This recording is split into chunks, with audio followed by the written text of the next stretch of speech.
Good afternoon to all the DICT BAC 3 members and the BAC Secretariat. Welcome to the 29th online meeting of the DICT BAC 3. Today is June 16, 2026.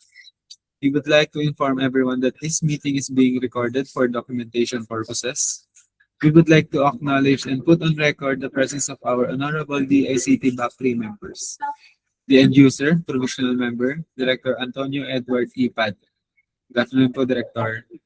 Good afternoon, Mr. Bakcher. Thank you very much. Okay po. We also have Director Terry Bumalo, our provisional member. Good afternoon po, Director Terry. Hi, Back and Back Chair. Good afternoon. We also have our BAC 3 regular member, Director Liza M. Ravena. Good afternoon po, Director. Good afternoon to everyone. We also have our BAC 3 Vice Chairperson and this meeting is being presided over by Director Mark Gregor M. Bencito. Good afternoon po, Mr. Vice Chair. Good afternoon. With the presence of the BAC members mentioned, the BAC Secretariat confirms the presence of a quorum. To proceed po, shown on the screen is the proposed agenda of today's meeting. We have two agendas. First is the pre-bid conference for the project Lease of Dark Fiber for the protection route of Luzon Bypass Infrastructure with an ABC of 39,900,000 pesos. The end user is Director Antonio Edward E. Padre. The second agenda is the pre-procurement conference for the project 1-year subscription of Bug Bounty platform with managed services with an ABC of 15,733,400 pesos. The end user is Director George P. Tarjo, and the target action is for consideration of the BAC members. With the presented agendas, Mr. Vice Chair, may we get the approval of the BAC, please? Thank you po. Any motion? Motion to post the agenda, Mr. Vice Chair. Thank you. Any second?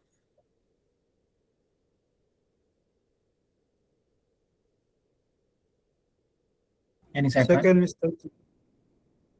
All right. Thank you, directors. The agenda is now approved. Please proceed to item number 1. Thank you, Mr. Vice Chair. With your permission po, Mr. Vice Chair, we will now proceed with the first agenda and admit the other end-user representatives, the TWG members, and the prospective bidder for this project. Please For a proceed. while.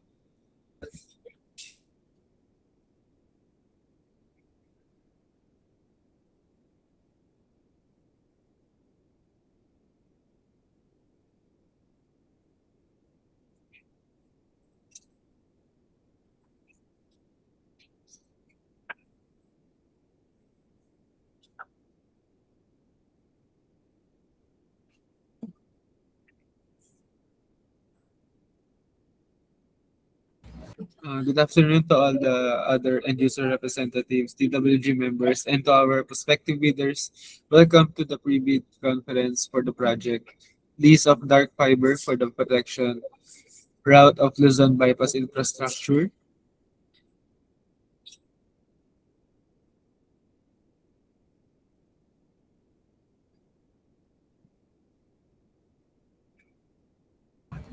For proper identification, may we call on the representative from our prospective bidders? And please state your name and the company you're representing. First po, from ComClark Network and Technology Corporation. I'm Cecil Garcia. I'm from ComClark. Good afternoon.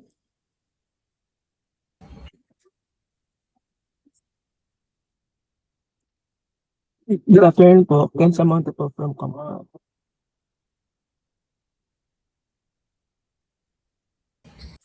Good afternoon po. Next po, from Infinivan Incorporation.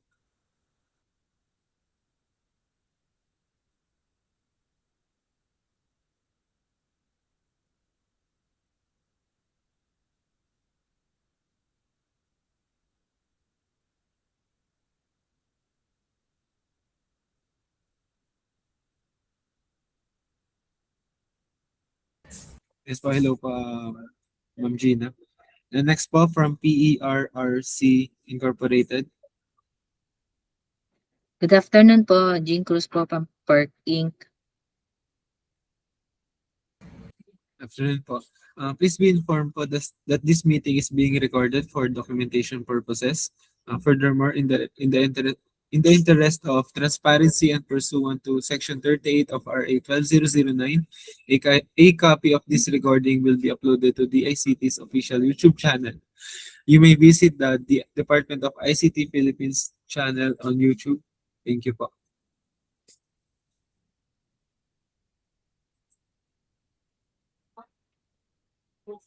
Mr. Vice Chair, with your permission po, we will now proceed to present the presentation materials for this project. Please proceed. Thank you, Mr. Vice Chair. May we call on Ms. Jen B po to present the presentation materials. Thank you po.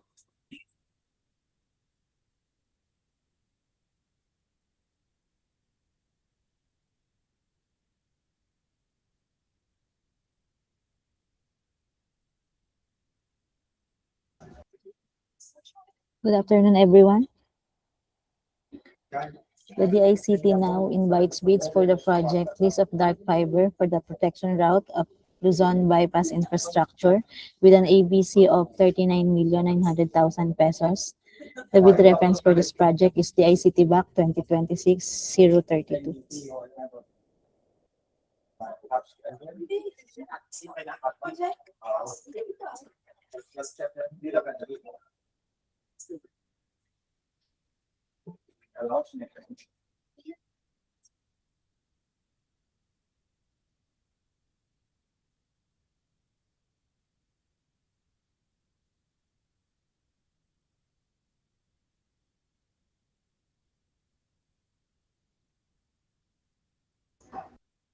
The points of discussion for this project are the following: project details, house rules, invitation to bid, instruction to bidders, checklist of technical and financial documents, sealing and marking of bids, bid data sheet, the technical specifications, forms, post-qualification documents, and the reminders to bidders. For the project details, for the information of everyone, the invitation to bid for the project was posted on June 4, 2026 on the following: the PhilJEP's website, the ICT website, e-procurement website, and the DICT bulletin board. A supplemental bid bulletin was issued on June 10, 2026 to reflect the new schedule for the procurement activities. The invitation to observers for the private conference were sent on June 10 as well to the following: Commission on Audit, Chief Information Officers Forum Foundation Incorporated, Institute of Electronics Engineers of the Philippines Incorporated, and the Philippine Computer Society. Again po, the prospective bidders which registered for today's private conference are Compark Network and Technology Corporation, Infiniban Incorporated, and PERC Incorporated. For the house rules, everyone is encouraged to make clarifications. Identify your name first and company before raising a question. Limit your questions to the details of the procurement at hand. The DICT BAC shall award the contract to the bidder with the lowest calculated and responsive bid. For the bidding requirements, the bidding for the project shall be governed by all the provisions of RA 12009. Any amendments made to the IRR and other GPPB issuances shall be applicable only to the ongoing posting, advertisement, or IB by the BAC through the issuance of a supplemental or bid bulletin. The bidder, by the act of submitting its bid, shall be deemed to have verified and accepted the general requirements of this project, including other factors that may affect the cost, duration, and execution or implementation of the contract, project, or work, and examine all instructions, forms, terms, and project requirements in the bidding documents. The procuring entity, as well as the bidders and suppliers, shall observe the highest standard of ethics during the procurement and execution of the contract. They, or through an agent, shall not engage in corrupt, fraudulent, collusive, and coercive and obstructive practices defined under RA 12009 or other integrity violations in competing for the project. All bidders found to have conflicting interests shall be disqualified to participate in the procurement at hand, without prejudice to the imposition of appropriate administrative, civil, and criminal sanctions. All bidding documents shall be accompanied by an omnibus sworn statement of the bidder that it is not related by consanguinity or affinity up to the third level to the HOPE, procurement agent, if engaged, the head of the project management office or PMO, the end user or implementing unit, or any members of the bids and awards committee, technical working group, and back secretariat. The bidder shall also disclose the ultimate beneficial ownership of an entity. Failure to comply shall be a ground for the automatic disqualification of the bid in consonance with Section 59 of the RRR. Only bids of bidders found to be legally, technically, and financially capable will be evaluated. Foreign ownership limited to those allowed under the rules may participate in this project. GOCCs may be eligible to participate only if they can establish that they are legally and financially autonomous, operate under commercial law, and are not attached to agencies of the procuring entity. The bidder must have completed within a period of 5 years from the submission of the bid a single largest completed contract that is similar to the procurement project to be bid and whose value must be equivalent to at least 50% of the ABC, adjusted to current prices using the Philippine Statistics Authority Consumer Price Indices. The bidder must submit a computation of its net financial contracting capacity, which must be at least equal to the ABC to be bid. Subcontracting is not allowed. For the clarifications, request for clarification should be formalized, addressed, and emailed to the back secretariat. The deadline for request for clarification is on June 21, 2026 at 4 p.m. And the copies of a supplemental bid bulletins, if any, shall be posted at the PhilJobs website, the DICT website, and bulletin board at the DICT lobby. For the language of bid, the eligibility requirements or statements, the bids and all other documents to be submitted to the back must be in English. If the eligibility requirements or statements, the bids and all other documents submitted to the back are in foreign language other than English, it must be accompanied by a translation of the documents in English. For contracting parties to the apostille convention, the document shall be authenticated through an apostille with a competent authority as defined in Section 20.9.2 of the IRR, except for countries identified by the DFA that will still require legalization or red ribbon with the relevant embassy or consulate.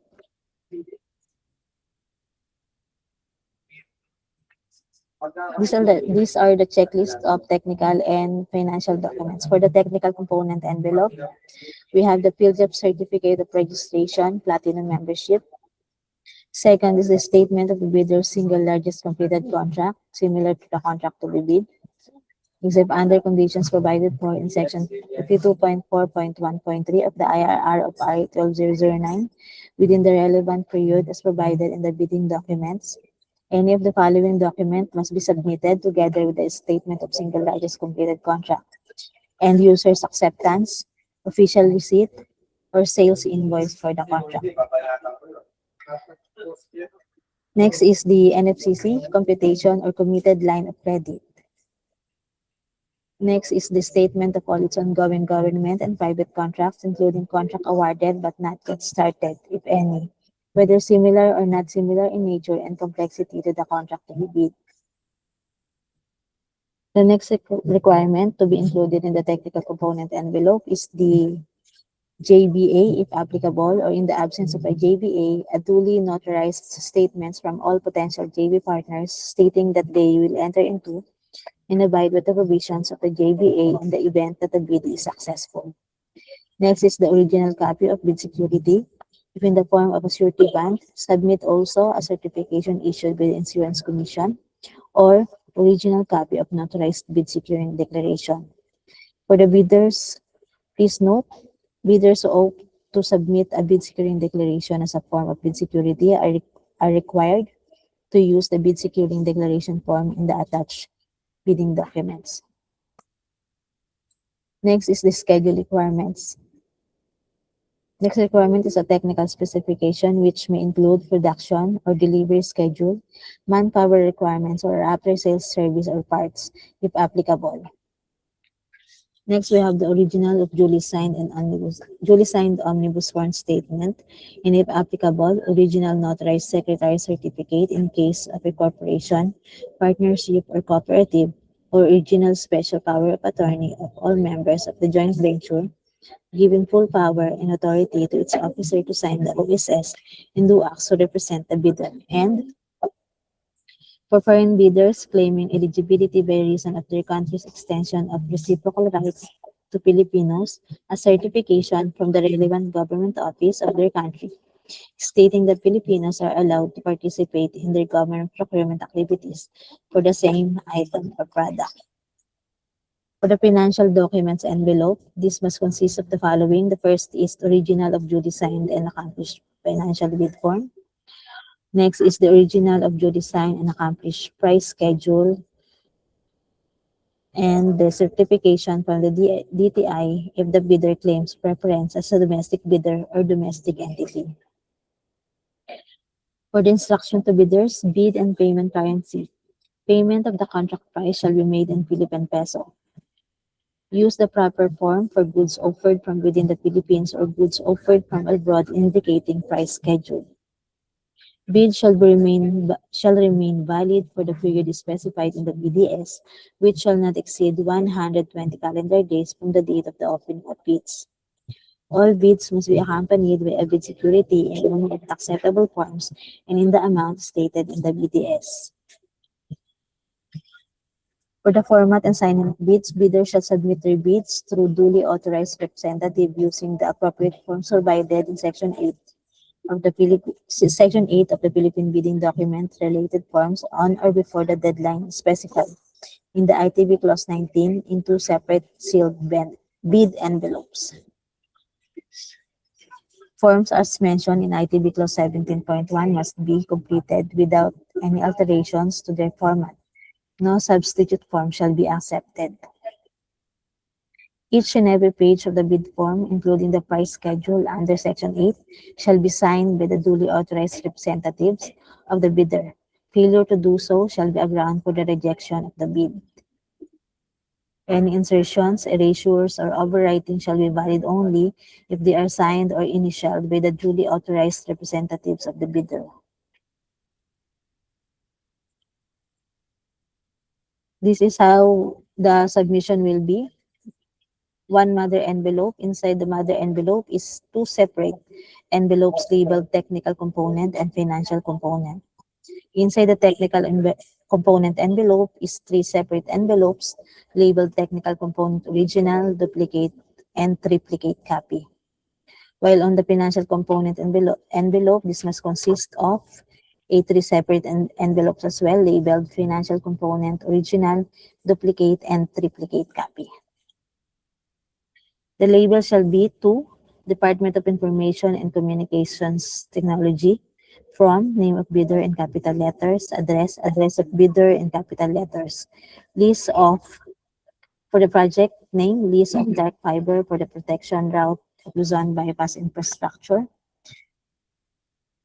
with reference number DACT BAC 2026-033.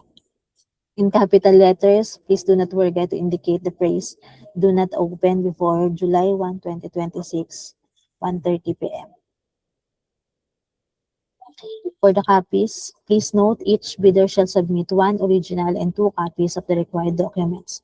Again, each bidder shall submit one original and two copies of the required documents. For the deadline on submission of bids, it is on July 1, 2026 at 12 p.m. and the opening of bids shall follow in the afternoon, July 1, 2026, 1:30 p.m. Reminding bidders to kindly break down all the cost of taxes pursuant to Section 61.2.2 of the IRR of R 12009, to wit, all bidders shall be required to include the cost of all taxes such as, but not limited to, value-added tax, income tax, local taxes, and other fiscal levies and duties, which shall be itemized in the bid form and reflected in the detailed estimate. Such bids, including said taxes, shall be the basis for the bid evaluation and comparison. Members of the BAC, each staff and personnel, secretariat, and the TWG, as well as observers, are prohibited from making or accepting any communication with any bidder regarding the evaluation of their bids until the issuance of the notice of award. However, the BAC, through its secretariat, may ask the bidder in writing for clarification of its bid. All responses to requests for clarification shall be in writing. The manner of opening of the bids for goods shall depend on the award criterion to be adopted. For this project, the award criterion shall be LCRB, and the BAC shall open the technical and financial proposals on the same day. Contracts similar to the project shall be lease of dark fiber and/or information and communications technology facilities with networking solution or network equipment. This should have been completed within 5 years prior to the deadline for the submission and receipt of bids. The bid security shall be in the form of a bid security declaration for any of the following forms and amounts. The bidder ought to submit the following forms for like cash, cashier's or manager's check, bank draft, guarantee or irrevocable letter of credit, and security bond. The amount should be 1,995,000 pesos.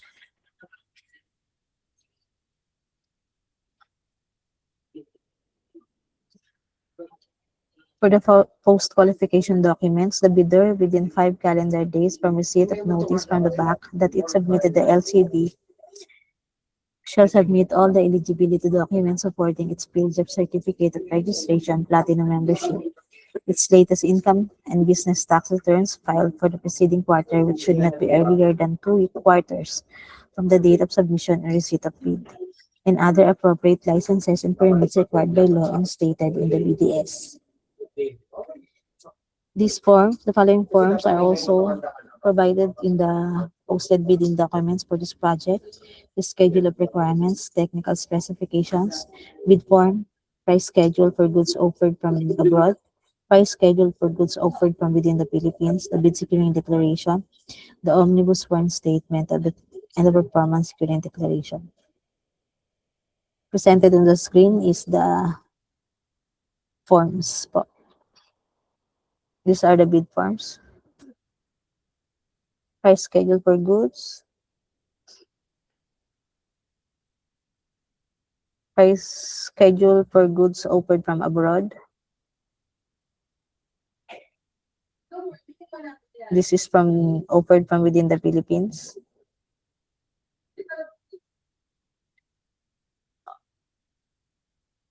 The bid securing declaration form. Omnibus form statement.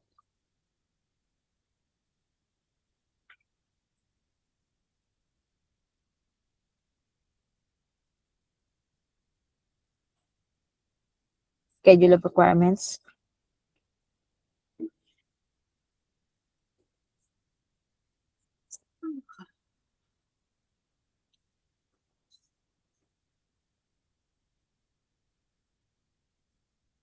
For the reminders to bidders, the clock at the DICT lobby using the Philippine Standard Time is the official reference time during submission and receipt of bids.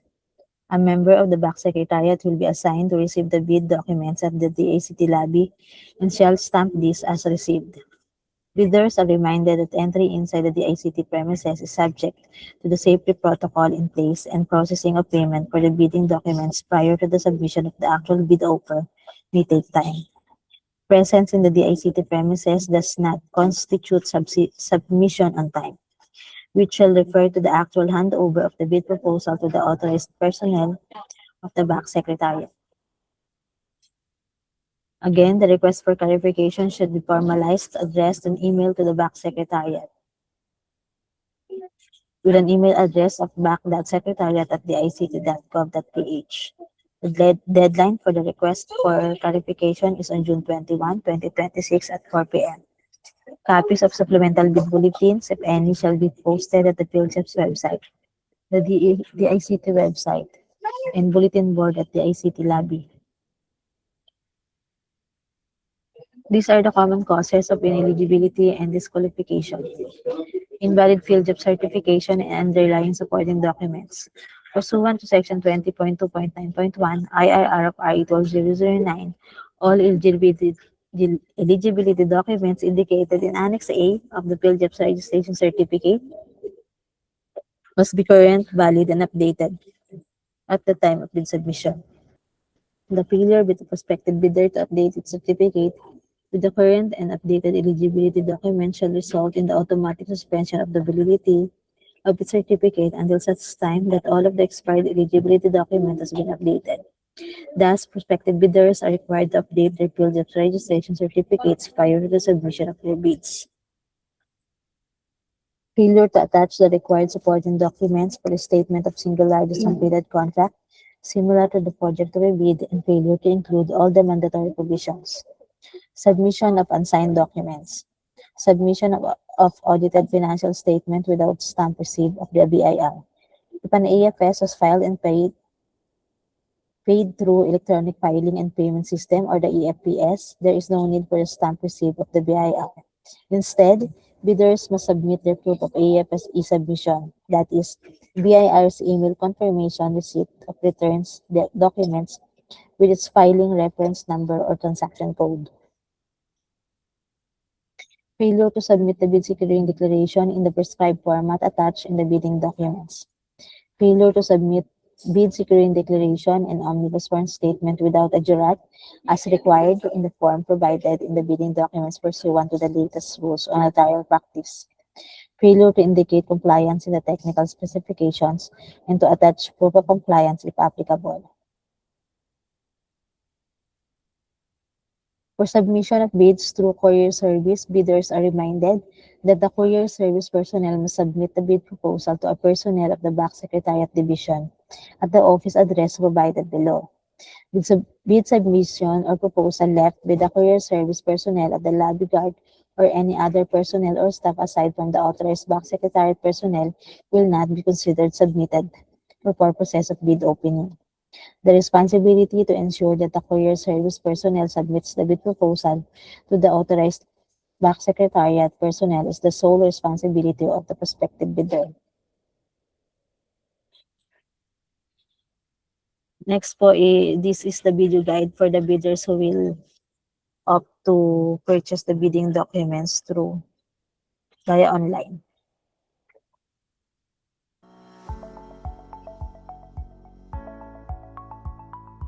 Accessing the e-procurement website.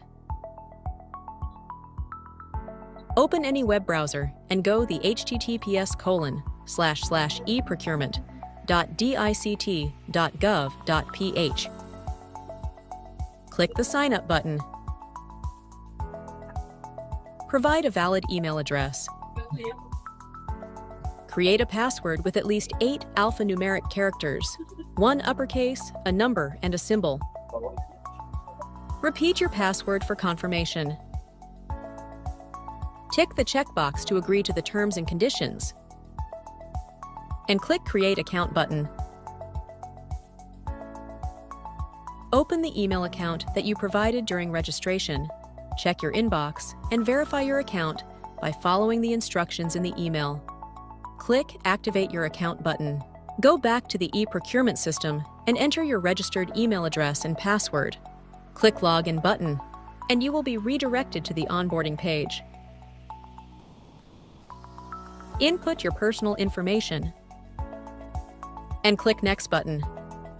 Input your company information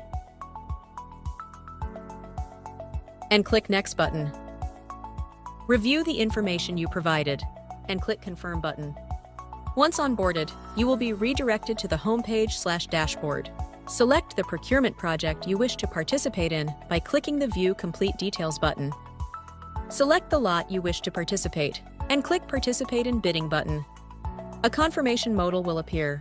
Review the details, click the Confirm button, and you will be redirected to the payment window. Select your preferred payment method from the list and click Pay Now button.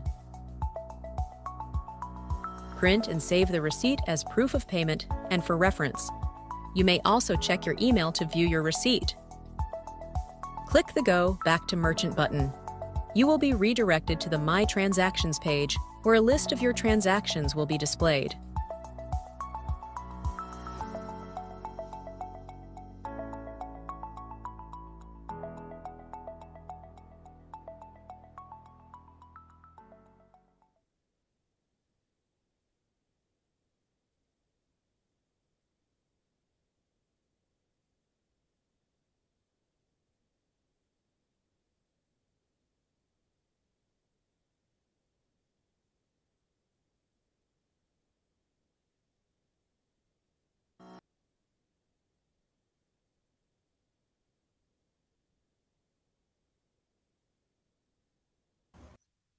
That's all po for the presentation of the back secretariat. We will now proceed with the technical specification po of the end user. Thank you.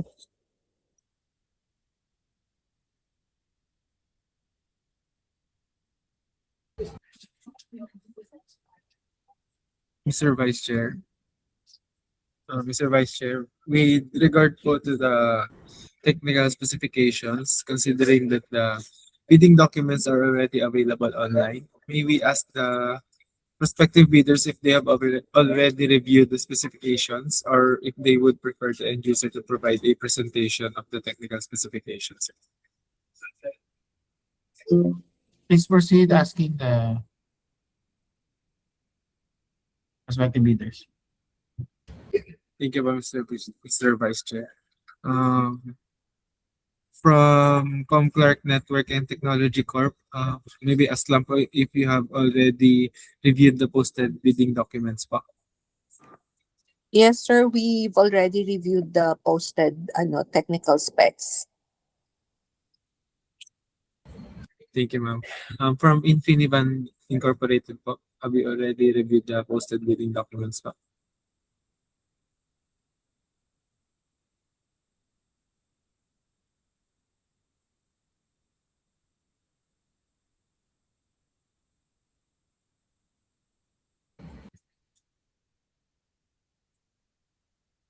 Ma'am Gina Abersaldo po.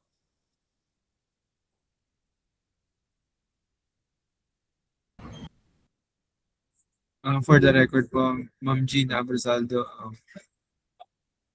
chatted po that they have a copy of the bidding documents. Thank you po, ma'am. Lastly po, from a representative from PERRC Incorporated, may we ask lang po if you have already reviewed the posted bidding documents. Yes, sir, we have a copy of the bid docs. Thank you po, ma'am. Given that the bidders have already reviewed the specifications po, Mr. Vice Chair, with your permission to proceed with the question and answer portion. Please proceed. Thank you, Mr. Vice Chair. To all the prospective bidders, you may now ask questions and clarifications if there are any. Please raise a hand na lang po, and upon asking the question, please state your name and the company you are representing for proper identification.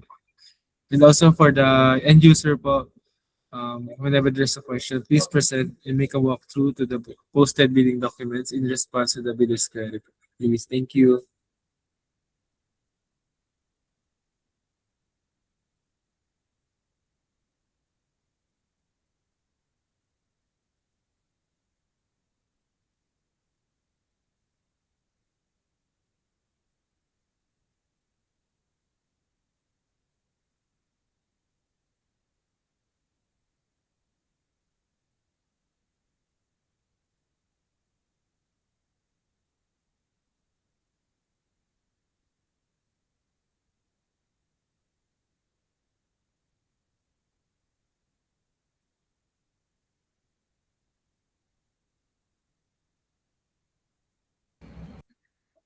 For the prospective bidders po, do you have any questions or clarifications po?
Hello, Backsec.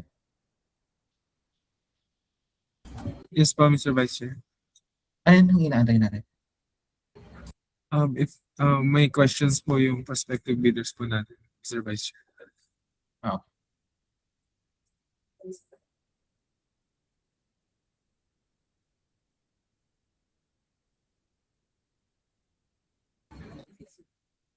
From PRRC Incorporated po, Ma'am Jing, if you have any questions po.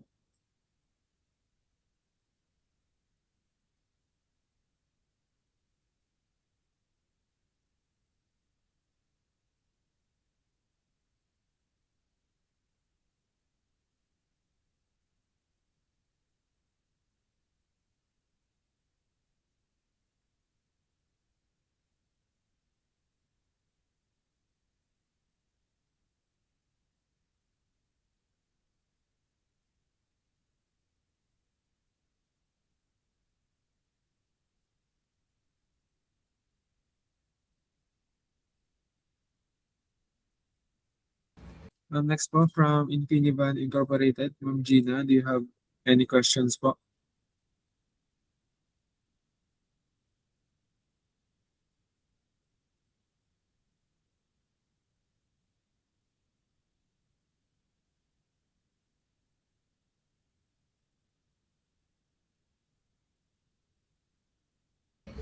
For the record po, Ma'am Gina, stated po none for them. Next po from Comclark Network and Technology Corp, do you have any questions po? Sir, wala kaming questions from Comclark.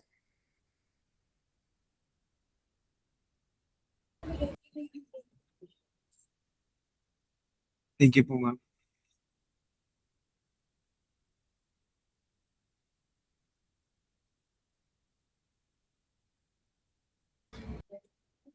Mr. Vice Chair, since there are no more questions po, we would like to reiterate lang po the final reminders.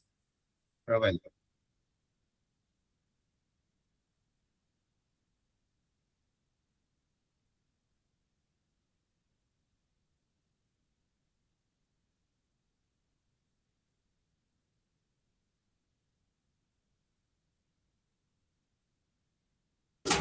For the final reminders po, requests for clarification should be formalized, addressed, and emailed to BAC Secretariat, bac.secretariat@dict.gov.ph. And the deadline for the request for clarification is on June 21, 2026 at 4 p.m. And the copies of supplemental bid bulletins, if any, shall be posted at the PhilJEP's website, the DICT website, and the bulletin board at DICT lobby. We would like to thank everyone we would like to thank our prospective bidders for joining us today. You may visit the DICT's official YouTube channel, the Department of ICT Philippines, for the copy of these proceedings. Mr. Vice Chair, that is all po from the side of the BAC Secretariat for this agenda. Having no other matters to be discussed, you may now conclude this meeting. Thank you po. Hello, leaders. Thank you everyone for participating in our pre-bid conference. We hope to receive your bid submission before the deadline. Any motion to adjourn this meeting? Mr. Vice Chair, we still have a second agenda, Mr. Vice Chair. Okay. Sorry. Thank you po. Mr. Back Chair, since the NBP concern is already done, requesting to move out of the virtual link, sir. Thank you. Thank you po. Thank you, Director Padre. Salamat po. Ingat po.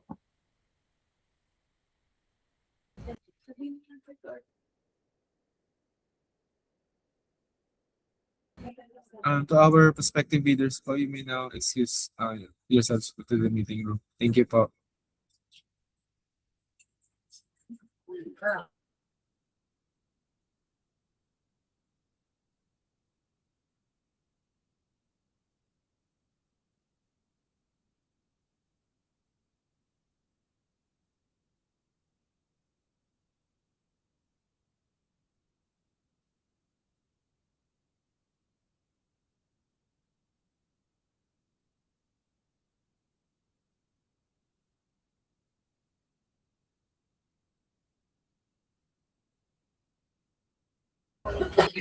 Also to the other end user representatives po and TWG members for the first agenda, you know who lead the meeting. Thank you po.